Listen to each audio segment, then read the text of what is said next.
100ක් විතර ඉන්න තැනක නැගිට ඕන නිගරුවටපත් කළාන් පස්සේ ඒ මුලාගේ මානසික තත්ත්වය ගැන එතුමා හිතලා තියෙනවා. Big news. Expect the news. පිළිගත්තා නම් 2025 පෙබරවාරි මාසේ 15 වෙනිදා එතුමාට මේ ළමයා හම්බුණා කියලා ළමයා විතරක් නෙමෙයි මහත්තයා අම්මවත් හම්බෙලා තියෙනවා. ඒ දායිම තමයි අපහාස කරලා තියෙන්නේ. මේ ළමයාට කලින් කියනවා මේ පන්තියට එන්න එපා කියලා. ළමයා අඬාගෙන යනවා. ළමයා එතනින් අම්මා කෙනෙක්ට කියනවා මට සර් බැන්නා කියලා. ඒ අම්මා ඊළඟ පන්තියට යන්න කියනවා. ඊට පස්සේ ඒ පන්තියට ගිහාම සංජීවන් කියන ගුරුවරයාගේ පන්තියේ ළමයා ඉඳගෙන ඉඳි තමයි මේ මහත්තයා ගිහිල්ලා ආයෙත් මේ ළමයාට යන්න කියලා තියෙනවා කියලා කියන්නේ. මොකද එදා ඒ සද්ද නිසා තමයි මේ ළමයා අලුතෙන් ගිය පාසලටත් මේ කතාව යන්නේ. ඒ නිසා තමයි අලුතෙන් ගිය පාසලෙත් මේ ළමයාට ප්‍රශ්න ඇති වෙන්නේ. රටේ ඕනෑම මිනිසෙක් දුකෙන් ඉන්නවද? රටේ ඕනෑම මිනිසෙක් කලබලයටපත් වෙලා ඉන්නවද?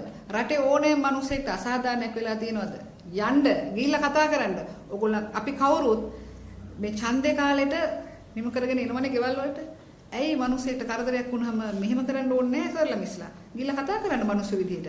කරදරයක් වෙච්ච අයට අතෙන්ට එන්න මෙතෙන්ට එන්න කියනවනම් ඒක වැරදි. ඒකට අපි ආය පාරක් ස්තුතිවන්ත වෙනවා ගරු අග්‍රාමාත්‍යතුමීට.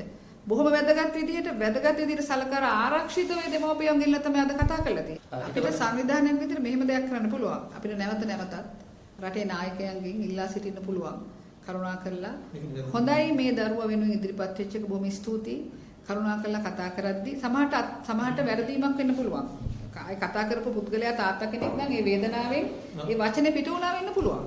නමුත් ඒ කතා කරපු එක ගැන අපි හැමෝටම ස්තුතිවන්ත වෙවිය යුතුයි. මොකද එතන හඬක් නගපු නිසා තමයි අද මේ තත්ත්වයට හරි මේක ආවේ. හැබැයි මේ ළමයා විතරක් නෙවෙයි තව ළමයි ගොඩක් ඉන්නවා. අපි කරුණු ගොඩක් ඉදිරිපත් කරලා තියෙනවා. අඩුම ගානේ අපිට අභියෝග කරන්න හරි අපිට කතා කරන්න අපි මේ තොරතුරු ලබා දෙන්නම්. නීතිඥ සහාය ලබා දෙන්න මේ ළමයි වෙනුවෙන් කටයුතු කරන්න නීතිය ක්‍රියාත්මක කරන්න අපිට උදව් කරන්න කියලා අපි සියලුම මාධ්‍ය වෙබ් අඩවි කරන WhatsApp group කරන සමාජ මාධ්‍ය කරන මේ සියලුම channel වලින් අපි ඉල්ලා සිටිනවා ඕගොල්ලෝ ඕනෙම කෙනෙකුට අවශ්‍ය නම් රටේ ළමයින්ට සේවය කරන්න අපි ළඟ මේ රටේ වෙන සියලුම හෝ වැඩිම අපයෝජන වැඩිම ගාණක් වාර්තා වෙන සංවිධානයක් United Human Rights ආයතනය අපි ළඟ සියලු තොරතුරු තියෙනවා කරුණාකරලා ළමයින්ට සේවය කරන්න එකතු වෙන්න කියලා අපි ඉල්ලා සිටිනවා. Big news. Expect the news.